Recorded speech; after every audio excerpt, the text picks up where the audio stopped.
ഇഞ്ചിയിൽ നിന്ന് യാതൊരു ബന്ധവുമില്ലാതെ വെറും കരങ്ങൾ കൊണ്ട് മനുഷ്യ കരങ്ങൾ കൊണ്ട് എഴുതി തയ്യാറാക്കിയ ഗ്രന്ഥം. എന്നിട്ട് അത് അല്ലാഹുവിന്റെ ഗ്രന്ഥമാണെന്ന് അവർ വാദിക്കാൻ ആരംഭിച്ചു. അതിൽ വളരെ അപൂർവം അല്ലെങ്കിൽ വളരെ കുറച്ച് ചില വാക്കുകൾ ഈസാ നബി അലൈഹിസ്സലാമിൻ്റെതായിട്ട് ഉണ്ടാകാം. പക്ഷേ ആത്യന്തികമായിട്ട് അത് ഇഞ്ചീലിന്റെ പകർപ്പല്ല. അത് പൂർണ്ണമായിട്ടും ആ ഗ്രന്ഥം നഷ്ടപ്പെട്ടു. ഇപ്രകാരം വേദഗ്രന്ഥങ്ങൾ പലതും കാലഹരണപ്പെട്ടു പോയി.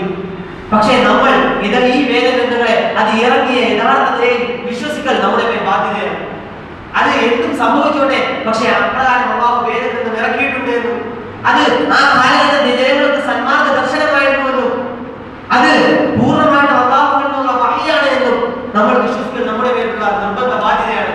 പക്ഷെ നമ്മുടെ ജീവിത രീതിയെ, ജീവിത ചുറ്റുപാടിനെ നമ്മൾ ക്രമീകരിക്കേണ്ടത്, അത് നമ്മുടെ ജീവിതത്തെ നമ്മൾ തയ്യാറാക്കി ചിട്ടപ്പെടുത്തേണ്ടത് അവസാന വേദഗ്രന്ഥമായ ഖുർആൻ ശരീഫിന്റെ അടിസ്ഥാനത്തിലാണ്.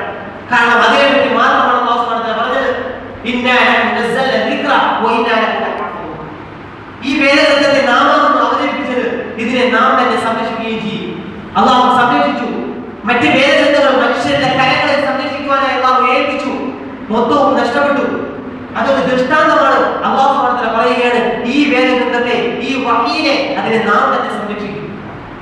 അതിനുശേഷം നമുക്കറിയാം ഖുർആൻ ശരീഫിനെ അല്ലാഹു സംരക്ഷിച്ചു. ഒരു ഹർഫിൽ പോലും വ്യത്യാസമില്ലാത്ത നിലയിൽ നബി സല്ലല്ലാഹു അലൈഹി വസല്ലം അല്ലാഹു സുബ്ഹാനഹു വ തആല അൽയൗമ അക്മൽതു ലക്കും ദീനക്കും വ അത്മംതു അലൈക്കും നിഅമതി എന്ന ആ വഹീനെ അവതരിപ്പിക്കുന്ന സാഹചര്യത്തിൽ അല്ലാഹു നസ്ഖ് ചെയ്യപ്പെട്ടതിനെ ഉപേക്ഷിച്ചു കഴിഞ്ഞാൽ എന്തൊക്കെ അല്ലാഹു സുബ്ഹാനഹു വ തആല ക്രോഡീകരിച്ചിരുന്നോ, എന്തൊക്കെ അല്ലാഹു സുബ്ഹാനഹു വ തആല ഖുർആൻ ശരീഫായിട്ട് വഹീയായിട്ട് അവതരിപ്പിച്ച് ഒരുമിച്ച് കൂട്ടിയിരുന്നോ, അതൊന്നടക്കം ഇന്നും യാതൊരു മാറ്റത്തിനും വിധേയമാകാതെ അല്ലാഹു ഇന്നും സംരക്ഷിച്ചിരിക്കുന്നു. മാത്രമല്ല അല്ലാഹു പറഞ്ഞത് ഖുർആനിനെ മാത്രം സംരക്ഷിക്കുമെന്നല്ല, ഇന്നാ ലഹു നസ്സൽനാ ദിക്റ, ഈ വഹീനെ, ഈ ബോധനത്തിനെ നാമാവുന്നു അവതരിപ്പിച്ചത്, ഈ സ്മരണയെ നാമാവുന്നു അവതരിപ്പിച്ചത്. അതിന്റെ അർത്ഥം എന്താണ്? നബി സല്ലല്ലാഹു അലൈഹി വസല്ലമയ്ക്ക് വന്നിട്ടുള്ള വഹീകൾ സുമൈന അലൈഹ ബയാന, നബി സല്ലല്ലാഹു അലൈഹി വസല്ലം ബയാൻ ചെയ്യേണ്ടത്, ഖുർആൻ ശരീഫിനെ വ്യാഖ്യാനിക്കേണ്ടത് നബി സല്ലല്ലാഹു അലൈഹി വസല്ലമയാണ്.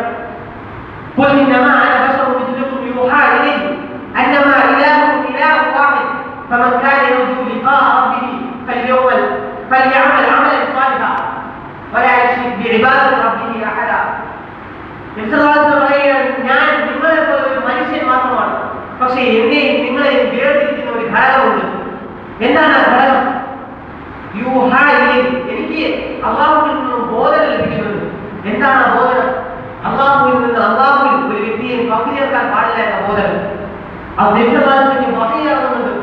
ആ വഹീനെയും അല്ലാഹു സുബ്ഹാനഹു വ തആല സംരക്ഷിക്കും. ഒരു സ്വഹീഹായ ഹദീസ് പോലും നമ്മിൽ നിന്ന് നഷ്ടപ്പെട്ടു പോവുകയില്ല.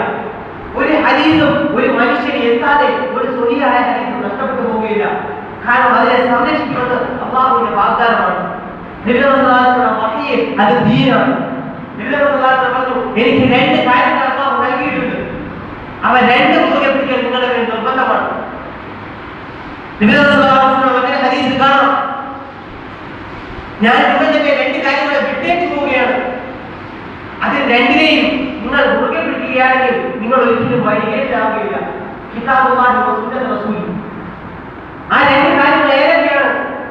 അത് അല്ലാഹുവിന്റെ ഗ്രന്ഥമാണ്, നബി സല്ലല്ലാഹു അലൈഹി വസല്ലമയുടെ സുന്നത്താണ്. ആ സുന്നത്തിനെ സംരക്ഷിക്കുന്നത് അല്ലാഹുവിന്റെ വാഗ്ദാനമാണ്. അല്ലാഹു സുബ്ഹാനഹു വ തആല അതിനെ സംരക്ഷിക്കുകയും ചെയ്യും. ഖിയാമത്ത് നാൾ വരെ അല്ലാഹു സംരക്ഷിക്കുക തന്നെ ചെയ്യും. ഇത് ഖുർആനിലുള്ള നമ്മുടെ വിശ്വാസമാണ്. ഖുർആൻ ശരീഫിനെ നമ്മൾ വിശ്വസിക്കേണ്ട രീതിയാണ്. മറ്റ് വേദഗ്രന്ഥങ്ങൾ നമ്മൾ ആ രീതിയിൽ അല്ലാഹു എപ്രകാരമാണോ അവതരിപ്പിച്ചത് ആ രീതിയിൽ നമ്മൾ സ്വീകരിക്കുമ്പോൾ ഖുർആൻ ശരീഫിനെ നമ്മുടെ ജീവിത രീതിയായി കൂടി നമ്മൾ സ്വീകരിക്കേണ്ടതുണ്ട്. അതിൽ നിന്നും വ്യത്യസ്തമായി മറ്റ് വേദഗ്രന്ഥങ്ങളെ അല്ലാഹു അവതരിപ്പിച്ചു, അല്ലാഹുവിന്റെ വഹീയാണ് എന്ന് അംഗീകരിച്ച് വിശ്വസിക്കുക, അത്രമാത്രം നമുക്ക് മതി. എന്നാൽ ഖുർആൻ ശരീഫിനെ സ്വന്തം ജീവിതത്തിൽ